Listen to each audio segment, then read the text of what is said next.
پرویز صاحب، کرپشن کے خاتمے کے لیے بات نہیں ہو رہی ہے، جبکہ کرپشن کی وجہ سے پاکستان میں انویسٹمنٹس آن دا ڈکلائن ہیں، اور آف کورس ٹیکس پالیسی کا بھی اس میں بڑا ہاتھ ہے۔ ہم جانتے ہیں کہ نوجوانوں میں بڑی رائے ہے یہ کہ کرپشن ہی ایک بیریئر ہے جس کی وجہ سے ہم ترقی نہیں کر رہے۔ بہت ساری ریسرچ رپورٹس ہمارے سامنے ہیں۔ حقیقت تو یہ ہے کہ آج ہم پی ایس ایل کے لیے بھی ایک روڈ شو ہوتے ہوئے دیکھ رہے ہیں تاکہ وہ بھی اپنے لیے کچھ انویسٹمنٹس پکڑ سکے کارپوریٹ سیکٹر کی طرف سے۔ نہ فورن ڈائریکٹ انویسٹمنٹ بڑھی ہے، نہ فورن پورٹ فولیو انویسٹمنٹ بڑھی ہے۔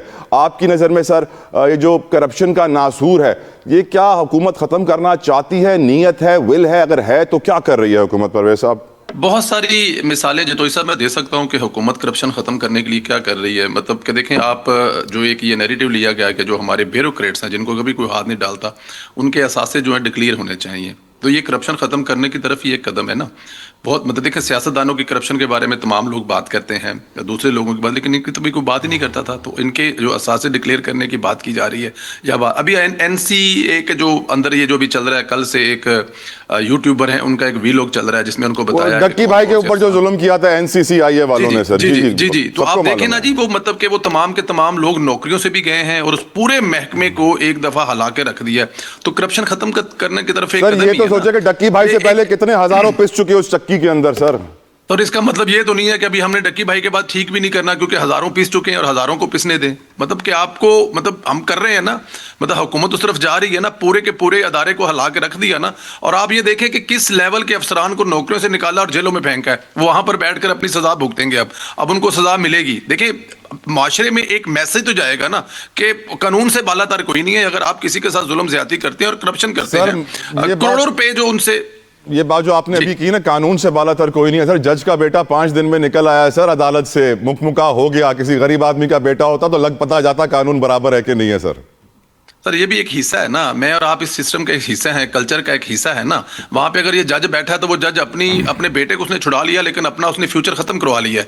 اب دیکھیں اس سے آگے وہ جج نہ کہیں جا سکے گا نہ یا کچھ ہو سکے گا۔ اور آنے والے دنوں میں آپ سے وعدہ کرتا ہوں، اگلے کسی شو میں 10 15 20 دن، مہینے، 1.5 مہینے یا سال بعد یا 2026 میں اور آپ اس پہ ڈسکس کر رہے ہوں گے اس جج نے اپنے پیروں پہ کلہاڑی مار لی۔ دیکھیں اس دور کا ڈیجیٹل میڈیا، اس دور کا سوشل میڈیا، اس دور کے آپ جیسے اینکر، میرے جیسے بولنے والے، میرے ساتھ جو دونوں بھائی بیٹھے ہیں، اس جج کو نہ کو معاف کرے گا نہ اس نے معاف ہونا ہے۔ بیٹے کو اس نے چھڑوا لیا ہے، بیٹے کی محبت اس پہ غالب آ گئی، لیکن وہ اپنا ہمیشہ کے لیے خاتمہ کر چکا ہے۔ یہ میں آپ کو گارنٹی بات کر رہا ہوں، یہ چیز رکنے والی نہیں ہے، یہ چیز چھپنے والی نہیں ہے۔ اچھا، کرپشن کے حوالے سے دیکھیں ابھی یہ جو ڈیجیٹل دنیا آ رہی ہے نا، آپ کے جو بہت پہلے ہمیں بتایا جاتا تھا کہ کرپشن کے معاملات حکومت میں کہاں سے ہوتے تھے، آپ کے ٹھیکے، آپ کے بولیاں، آپ کے ٹینڈر، آپ کی یہ چیزیں، دیکھیں یہ سب آن لائن ہو رہی ہیں، ادائیگیاں آن لائن ہو رہی ہیں۔ اب آپ کو یہ چیزیں ہائیڈ نہیں کی جا سکیں گی، اب یہ چیزیں بہت ساری جو ہے آپ کو بتا کے کرنے پڑیں گی۔ تو یہ کرپشن جو ہے پوری دنیا کا ایک بہت بڑا المیہ ہے، دنیا کے ہر ملک میں کرپشن ہے، لیکن اس کا مطلب یہ نہیں ہے کہ پاکستان میں بھی ہونی چاہیے۔ خاتمہ ہو رہا ہے، یہ جو آئی ایم ایف سے بھی ہمیں ملا ہے نا، حکومت اس سے پہلے ہی اس پہ بیزی ہے، حکومت اس سے پہلے ہی اس کے خاتمے کے لیے بہت سارے اقدامات کر رہی ہے، بہت ساری جگہ پہ وہ کامیاب ہوئی ہے، بہت ساری جگہ پہ کامیاب نہیں ہو رہے، لیکن کیونکہ یہ انڈیویجلی بھی بہت سارے مسائل ہیں۔ آپ کی جو ایک بڑی معذرت کے ساتھ جو ہماری قوم ہے ماشاءاللہ، وہاں پہ کرپشن گھس گئی ہے کہ اس کو ایک ایک گھر سے نکالنا بھی اتنا آسان نہیں ہوگا۔ اب مطلب فرض کیا کہ 13-14 سال سے کرپشن کے خلاف بننے والی ایک پارٹی، اس کے صوبے میں ایک میگا سکینڈل ہوا ہے، کوستان آپ دیکھ لیں وہاں پہ کیا ہو رہا ہے۔ اب تو یہ ایک دن میں یہ چیزیں ٹھیک ہونے والی نہیں ہے، لیکن اس پہ حکومت بھی مصروف ہے، اس پہ عام انسان کو بھی سوچنا چاہیے، مجھے اور آپ کو بھی سوچنا چاہیے۔ اگر یہ کہیں گے کہ صرف حکومت ختم کرنے کی تو بڑا مشکل کام ہو جائے گا۔ آپ ریڈی والے سے لے کر گاڑی والے تک پہنچ جائیں، رستے میں آپ کو درمیان میں کوئی بھی جگہ ایسی نظر نہیں آئے گی جہاں پہ یہ سب کچھ نہیں ہوگا۔ یہ پورے معاشرے کی ذمہ داری ہے۔ اگر حکومت سب کچھ کرنا شروع کر دے گی جو کر رہی ہے تو اس سے میرے خیال میں ختم ہونا تھوڑا مشکل ہو جائے گا، لیکن آپ غافل نہیں ہے حکومت اس سے کم از کم۔ اللہ کا شکر، الحمدللہ کہنا چاہیے ہمیں اس بات کے اوپر کہ حکومت غافل نہیں ہے اس کے اوپر کم از کم۔ رضوان خانزادہ صاحب، 14 کروڑ 50 لاکھ نوجوان پاکستان کے جو 30 سال سے کم عمر کے ہیں، جن میں زیادہ تر کی رائے یہ ہے کہ کرپشن کی وجہ سے کوئی رستہ نظر نہیں آ رہا، ان کو آپ کیا مشورہ دینا پسند کریں گے؟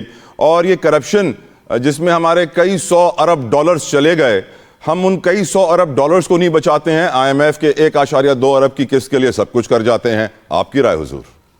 جتوئی صاحب، آپ یہ دیکھیں کہ جب سے پاکستان بنا ہے 78 ایئرز ہو گئے، ہم نے کیا ترقی کی ہے۔ ہم قرضہ دینے والے ملک تھے، لوگوں کو قرضے دیا کرتے تھے، اور آج ہم قرضے مانگ رہے ہیں۔ اس کی وجہ کیا ہے؟ اس کی وجہ کرپشن ہے۔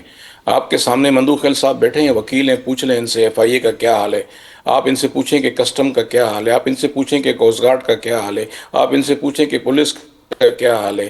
آپ کے جو ادارے ہیں نا، ادارے کرپشن کے اندر خود ملوث ہیں. تو یہ کیا کرپشن ختم کریں گے؟ 17 سال کے اندر میں خود اس بات کا گواہ ہوں کہ میں نے کم سے کم کوئی 100 اپلیکیشنز نیب ایف آئی اے میں دی ہوں گی، کراچی پورٹ ٹرسٹ میں 500 ارب روپے کی کرپشن کے اوپر. وہ کرپشن بڑھتی گئی لیکن ایک شخص انہوں نے گرفتار نہیں کیا. ایک انکوائریاں، صرف مال کمایا مال. آپ ان کو اپلیکیشن دیں، آپ انہیں بتائیں، اور اس کے بعد یہ انکوائری اوپن کرتے ہیں اور انکوائری ختم ہو جاتی ہے. وہ انکوائری کیوں ختم ہوتی ہے؟ وہ پیسے کمانے کے لیے بیٹھے ہوئے. یہ جو میرے بھائی نے، سندیلا صاحب نے اور ڈکی صاحب کا بتایا نا کہ یہ بند ہو گئے وہ بند ہو گئے، کراچی کے اندر روز یہ ڈرامے لگے ہوئے ہیں. جو گاؤں سے کراچی میں آ کے یہاں بیٹھے ہیں وہ ارب پتی ہو گئے ہیں ایف آئی اے میں بیٹھنے کے بعد. میں آپ سے یہ کہہ رہا ہوں کہ ادارے ملوث ہو گئے ہیں. جن اداروں کو کرپشن روکنی چاہیے تھی وہ کرپشن کے اندر ملوث ہو گئے ہیں. تو وہ کیا کرپشن ختم کریں گے؟ یہ صرف باتیں ہیں. اور میں سمجھتا ہوں کہ نیا ملک بنانا پڑے گا، نیا پاکستان بنے گا، اور 100 سال انہیں اور چاہیے کہ یہ اس ملک سے کرپشن کو ختم کر دیں. کرپشن ایک ناسور بن گئی ہے، نس نس نے خون کے اندر جم چکی ہے. پیسے دے کے یہاں پر لوگ بھرتی ہوتے ہیں، پیسے دے کے یہاں پر لوگ پوسٹیں لیتے ہیں، پیسے دے کے یہاں پر جی لوگ سر. پوسٹنگ لیتے ہیں. تو آپ ان سے کیا توقع رکھتے جی سر. ہیں کہ وہ جی سر. انصاف کریں گے؟ وہ کرپشن نہیں کریں گے، وہ رشوت نہیں لیں گے. جب رشوت دے کے بھرتی ہوگا، رشوت دے کر پوسٹنگ ملے گی، تو آپ خود سمجھ جائیں کہ اس کا حال کیا ہوگا. بالکل ٹھیک. مندوق خیل صاحب، یور اوپینین سر. پہلے تو میرے بھائی رضوان خانزادہ صاحب، ہم دونوں ایک ہی ضلع سے تعلق ہے. یہ میرے بارے میں جانتے ہیں. تو یہ نہ کہے کہ وکیل بیٹھتے ہیں، کوئی بیٹھتے ہوں گے، مولوی بھی بیٹھتے ہیں، جج بھی بیٹھتے ہیں، اچھے برے ہر معاشرے میں موجود ہیں. 5 انگلیاں برابر نہیں ہیں. 5 انگلی برابر. دوسری بات یہ کہ آپ کو سندیلا صاحب نے بڑا زبردست طریقے سے گھمایا ہے اس جج کے بارے میں کہ بس اس کو معاشرہ دیکھے گا، بس اللہ ہی دیکھے گا. مثال بہت نامناسب ہے، ورنہ میں مثال اس کے اوپر سنا دیتا، آپ کی ویورز مائنڈ نہ کرے. بات یہ ہے کہ آپ مجھے بتا دو کہ وفاقی حکومت اسلام آباد میں ایک معصوم بچوں کو کچل کے قتل کیا ہے اور جج خود موقع پہ پہنچتے ہیں. آپ مجھے بتاؤ یہ جج کہنے کا لائق ہے؟ چیف جسٹس کیوں خاموش ہے؟ سپریم کورٹ کا چیف جسٹس کیوں خاموش ہے؟ لا ڈپارٹمنٹ کیوں خاموش ہے؟ کہتے ایٹ دا اسپاٹ پہ بجائے ان لڑکیوں کو اسپتال لے جانے کا، تم اپنے بیٹے کو تم وہاں سے فرار کرائے جو نشے میں دھت تھا اور سب کچھ تھا. اور 4 دن کے اندر تم نے نہ جانے ان خاندان کے اوپر کون سا پریشر ڈال کیا، لالچ دیے کہ معاف بھی کر لیے. اسی وجہ سے دنیا میں 141 نمبر ان لوگوں کی وجہ سے یہ جو ڈائریکٹ بھرتی ہو کیا ہے. پوچھے اس جج سے اس کی کیا کوالیفیکیشن ہے جو جج بنا ہے.